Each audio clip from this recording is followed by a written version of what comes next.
All right, you've got a video about the 1913 Women's Parade. I'm sorry, not a video. You've got a Library of Congress link. It's really good. I was looking over it again, though. It's pretty long, and so I don't want you to, read that super carefully and take too much time with it.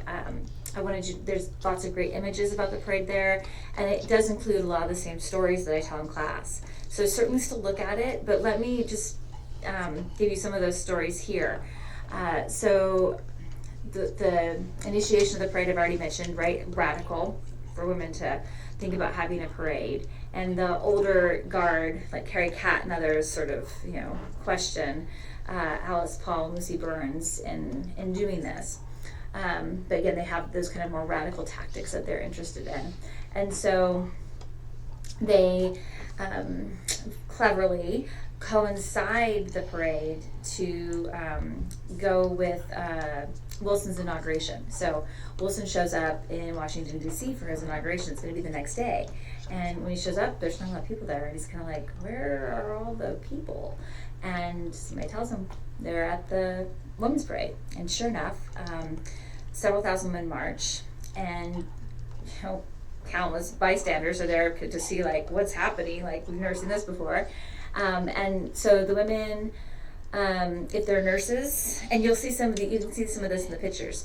If they're nurses, they're going to wear their nursing uniform because they want to look, respectable. Because again, this is a little kind of bordering on, not being respectable, marching this parade. If they have a college education, which many of them do, and now there's that possibility, they wear their cap and gown to show that they are educated, that they are, again, respectable women. The parade gets a little, again, as the article tells you, it gets a little violent. The women are shouted at, and people pull at them and kick at them, and the women have, many of them have injuries. Helen Keller was one of the featured at the end. Helen Keller was going to give a presentation, and she was too rattled to give it, after having gone through the procession.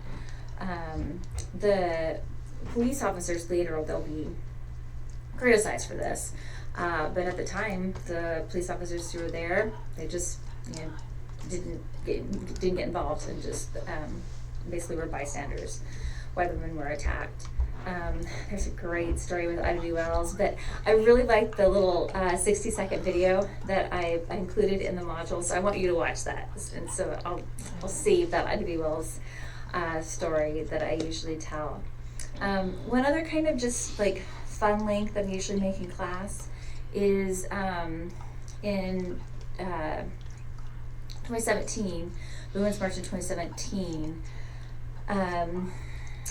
Initially I thought I would go to Washington, D.C. to participate in that, but because of history, right? I mean, we did this in 1913. I wanted to be there in 2017 when it happened, but it was cost prohibitive. My son was 5, so we thought, well, we'll go into LA. But then I was like, I don't know, what things are going to be like. And my son's 5, and I wanted him to be there to participate. So a group of us got together in Riverside to put together a march. And it's probably one of the most memorable experiences of my life, because initially we thought, oh, there'll just be a few hundred people. We had an Eventbrite page, and a few hundred people signed up. And then the night before, the numbers kept getting bigger and bigger. And then we'll talk about the women's marches in our last lecture when we bring it up to the 2016 election, our class of 2016 election. But just as an aside here, I was asked to speak at the Riverside March, and initially I was like, it's okay, it'll just be a few hundred people, that's just 6 of my classes together, I can do that. But then on the day of the march, as you all know, it was huge. Millions and millions and millions of people marched on that single day in January of 2017, and in Riverside alone there were 5,000 people. And so I was a little nervous to speak in front of what turned out to be 5,000 people. At the last moment, my son wanted to come up with me, and that was very cool. to have him there with me. And at the end, he looked up at me and he said, "That was awesome, Mama. You're awesome." It's one of my most memorable memories. I'm feeling a little emotional, getting close to another election here. But anyway, that what I talked about at that march was the 1913 march, and how the connections between those two, that women, this is something they do, they march.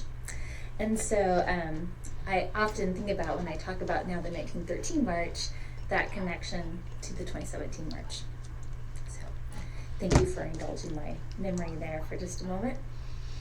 Again, I do encourage you that the link for